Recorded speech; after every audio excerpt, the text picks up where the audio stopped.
Hey everybody, Ryan here from Android Coliseum. Just do a quick little unboxing of the Pixel 4a. I know we heard all about it the other day, and I just never got around to actually unboxing mine. I did, but doing a full unboxing to show what you guys get out of this one. So this is the Pixel 4a. As we've heard, there is going to be no XL version in this for reasons. So you're just going to get the small guy. So just a comparison. Here's the 3a XL, and here's the 4a. So a fair bit smaller, and personally, I really even got used to the XL, thinking that's the smaller size, or that's what I would want to deal with. So in the box, manual stuff, SIM card remover. There we go. We have a USB adapter, USB-C cable, and is this a proper fast charger power delivery? Don't know if I can tell. Can't see. It's going to be 5 at 3, so probably not, right? So, but good enough for standard charging up, and there you go. I can test that later. But yeah, so here it is.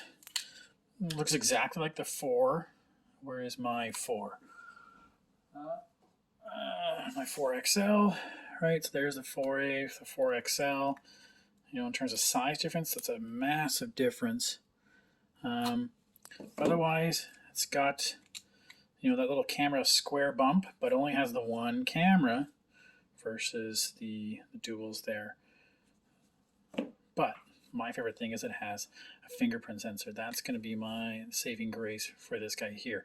The other interesting thing is that this here, I can turn it on. It's got the punch out. This is the first time that Google's done that punch out there. And I need to do a survey if you guys like punch out, notches, teardrops, or just flat. What is your preference? So, be interesting to see. Unfortunately, without QI charging, that's going to be an interesting loss. And then we have their case, which they have a big thing on about how it's environmentally friendly, etc. Made from the recycled materials.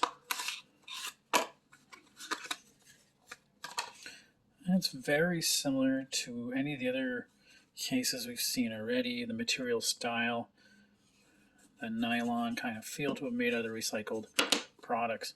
So, looking forward, I can probably put in with this here as well. It's a nice, quick little hand feel. Okay. So I'll do a bit of a review and play with it and tell you guys what I think.